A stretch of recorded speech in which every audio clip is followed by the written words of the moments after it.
আরে ও বাগিনী মামি, তুমি তোমার মেয়েটাকে নিয়ে তাড়াতাড়ি আমাদের ভাসমান কাঁঠালের বাড়িতে চলে এসো, না হলে যে বন্যার পানিতে তোমরা ডুবে মারা যাবে।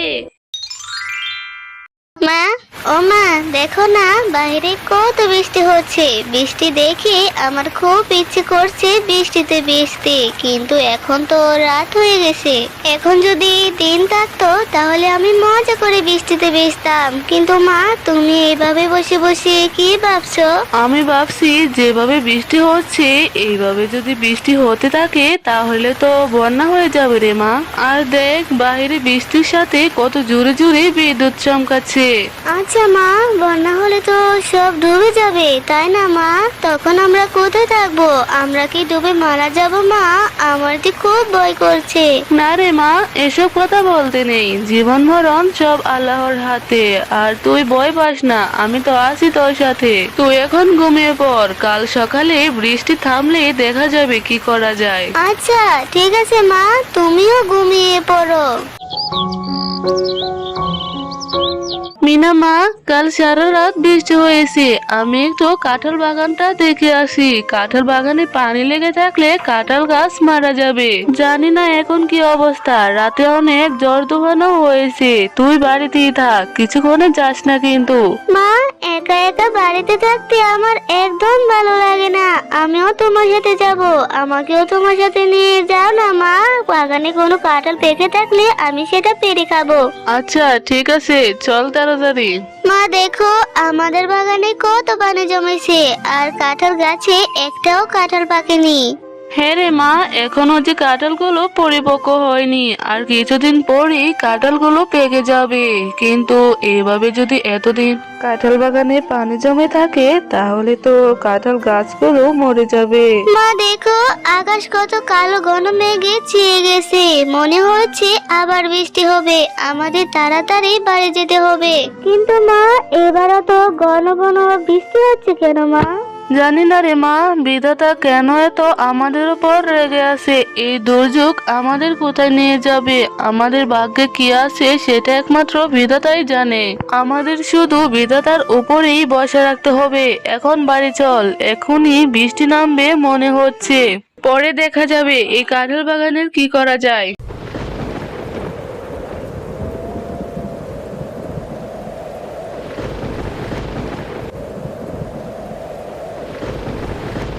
কিরে মিনা, তুই এখন এইভাবে বারান্দায় বসে আছিস কেন? ঘরে চল, দেখছিস না বাইরে বিদ্যুৎ চমকাচ্ছে। মা, তুমি ঘরে যাও, আমি এখন এখানে বসে বসে বাইরের বৃষ্টি দেখছি। আমার বৃষ্টি দেখতে খুব ভালো লাগে।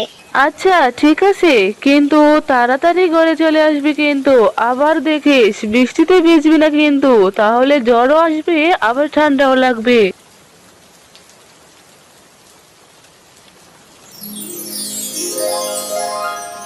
ভয় পেও না ছোট মিষ্টি মেয়ে। তুমি কে? আমি বৃষ্টি পড়ি, আমি মেঘের কান্না আর পৃথিবীর দীর্ঘশ্বাস নিয়ে পৃথিবীতে আসি। মেঘের কান্না? মেঘ কেন কাঁদছে?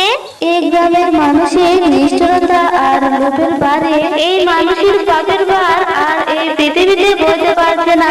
মাটি তার উর্বরতা হারাচ্ছে, বাতাস ভারী হয়ে যাচ্ছে, তাই প্রকৃতি তার সব কষ্ট ধুয়ে ফেলতে চায়। তার মানে কি? তার মানে হলো এই রূপনগর বন্যার পানিতে ভেসে যাবে, আর বড় বড় দালান কোঠা সব ডুবে যাবে।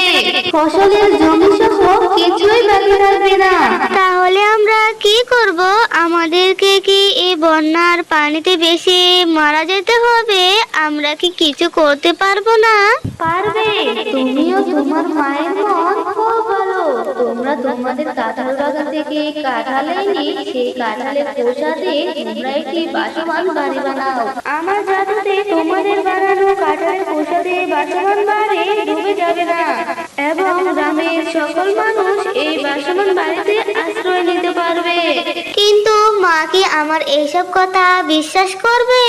করবে করবে, তার মনটা খুব পরিষ্কার, সে অবশ্যই তোমার কথা বিশ্বাস করবে। ঠিক আছে, তাহলে আমরা তাই করব। কি হয়েছে মিনা, এমন করছিস কেন? ভূত দেখেছিস নাকি? না মা, ভূত দেখিনি, আমি দেখেছি বৃষ্টি পড়ি। সে বলেছে আমাদের গ্রামে নাকি বন্যা হবে, বন্যায় সবকিছু ভাসিয়ে নিয়ে যাবে। কি সব বলছিস? বাইরে বসে বসে বৃষ্টির পানি দেখে মাথা খারাপ হয়ে গেছে নাকি? সত্যি বলছি মা, সে বলেছে আমাদের কাঁঠাল বাগান থেকে কাঁঠাল এনে কাঁঠালের খোসা দিয়ে একটি বাসমান বাড়ি বানাতে। সেই বাসমান বাড়িতে সবাই আশ্রয় নিতে পারবো, তা না হলে সবাই বন্যার পানিতে ডুবে মারা যাব। আমার কথা বিশ্বাস করো মা। কাঁঠাল বাগান থেকে কাঁঠাল এনে কাঁঠালের খোসা দিয়ে বাসমান বাড়ি বানানোর কথা বলেছে। হ্যাঁ মা, বৃষ্টি পড়ে আমাকে এই কথাই বলেছে। এরপর মিনা ও তার মা তাদের কাঁঠাল বাগান থেকে কাঁঠালের খোসা এনে একটি 3 তলা কাঁঠালের বাড়ি বানালো। কিরে মন্নি, এলাম তোদের বাড়িতে একটু লবণ নিতে। আমাকে একটু লবণ দে তো। আর তোরা সব কি শুরু করছিস? কাঁঠালের খোসা দিয়ে কাঁঠাল বাড়ি বানাচ্ছিস? তোরা কি পাগল হয়ে গেছিস? নিশ্চয় তোদের মাথাটা নষ্ট হয়ে গেছে। বাঘিনী মামি আমাদেরকে বৃষ্টি পড়ি বলেছে আমাদের গ্রামে নাকি এবার বন্যা হবে, আর বলেছে আমাদেরকে কাঁঠাল দিয়ে একটি কাঁঠাল বাড়ি বানাতে। তাই আমরা কাঁঠাল বাড়ি বানাচ্ছি। বন্যা হলে এই কাঁঠাল বাড়িতে সবাই আশ্রয় নিতে পারবে। হাসালি রে শেফা, হাসালি। বৃষ্টি পড়ে নাকি বলেছে ওদেরকে বন্যা হবে, আর নাকি বলেছে কাঁঠাল দিয়ে বাড়ি বানাতে। তোদের মাথা মনে হয় নষ্ট হয়ে গেছে, তোদের মাথা নিশ্চয়ই পাগল হয়ে গেছে। আমি যাই, তা না হলে আমার মাথাটাও তোদের সাথে থেকে নষ্ট হয়ে যাবে। এরপর অনেক জোরে বৃষ্টি হতে থাকে আর বৃষ্টিতে অনেক বন্যা হয়ে যায়। মা, ও মা, দেখো আমাদের ঘরে বন্যা হয়ে কত পানি চলে এসেছে। আমার খুব ভয় করছে। মা, এখন কি আমরা বন্যার পানিতে ডুবে মারা যাব? আমার খুব ভয় করছে। হ্যাঁ রে ববি, তাই তো দেখছি। আমাদের এখানে তো অনেক বন্যা হয়েছে, আর বন্যায় তো আমাদের ঘরে পানিও চলে এসেছে। এখন আমরা কি করব? শেফা তাহলে ঠিকই বলেছিল। আমি শেফার কথা বিশ্বাস করিনি, বরং শেফাকে আরো অপমান করেছি। শেফা তো বন্যার প্রস্তুতি নিয়েছে, আমি তো বন্যার কোনো প্রস্তুতি নিইনি। এখন আমাদের কি হবে? মা, ও মা, মিনার মাকে বলবে আমাদেরকে তাদের 3 তলা কাঁঠাল বাড়িতে আশ্রয় দিতে। ববি, আমি কোন মুখে শেফাকে বলবো রে মা? আমি যে শেফাকে অনেক অপমান করেছি। শেফার মনটা অনেক ভালো, নিশ্চয়ই শেফা আমাদেরকে আশ্রয় দেবে। শেফা খুব ভালো, আর আমরা শেফাকে এত বকাবকি করি, এত অপমান করি। মা, ও মা, দেখো ববি আর ববির মা তাদের ঘরে চালে বসে আছে। তারা যে বন্যার পানিতে ডুবে যাচ্ছে। চলো মা, আমরা ওদেরকে বাঁচাই, ওদেরকে আমাদের বাসমান 3 তলা কাঁঠাল বাড়িতে আশ্রয় দেই। বাগানি মামি, আপনারা তাড়াতাড়ি আমাদের বাসমান 3 তলা কাঁঠালের বাড়িতে আসুন, তা না হলে যে আপনারা ডুবে মারা যাবেন। তাড়াতাড়ি আসুন। বন্ধুরা, আমাদের ভিডিওটি ভালো লাগলে আমাদের চ্যানেলটি সাবস্ক্রাইব করে পাশে থাকা বেল আইকনটি বাজিয়ে রাখবে। সাথে থাকার জন্য তোমাদের ধন্যবাদ।